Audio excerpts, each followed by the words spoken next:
Waheshimiwa, mtakubaliana na mimi, taarifa hizi zote za kata 20 zilizowasilishwa, kila taarifa imewasilishwa ikiwa na utekelezaji wa miradi, lakini haya ni matokeo mazuri ya kiongozi wetu mkubwa wa kitaifa, mama yetu kipenzi Samia Suluhu Hassan, kwa kutuletea fedha nyingi za maendeleo kwenye halmashauri yetu ya Ushetu.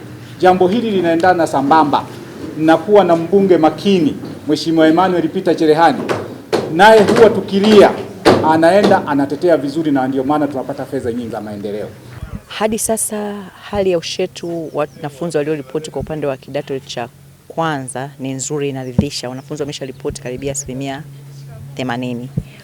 Wengi wamesharipoti katika shule zetu mbalimbali za sekondari, lakini pia hata darasa la kwanza na awali pia wanafunzi wamesharipoti wa kutosha.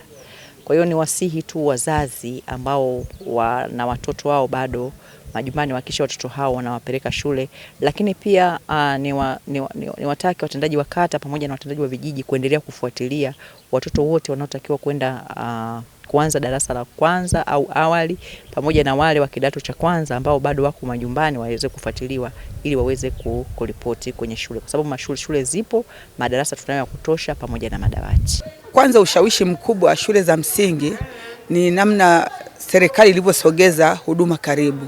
Kwa hiyo mwitikio ni mkubwa, wale watoto wa mbali hawaoni uvivu kwenda mbali kutafuta shule. Lakini kuhusu watoto wale wa sekondari, walimu wetu wamefanya vizuri katika sekondari ya Uloa, wameondoa zero.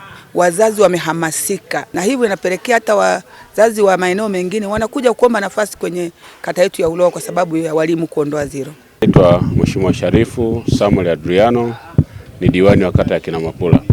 Sasa hivi tuko kwenye kota ya pili ya mwaka wa fedha wa 2025-2026, na katika bajeti ya mwaka huu kwenye upande wa kata ya Kinamapula ipo miradi ambayo inaendelea kutekelezwa kupitia bajeti hiyo, na ipo ambayo itatekelezwa baadaye kwa sababu bajeti bado inaendelea.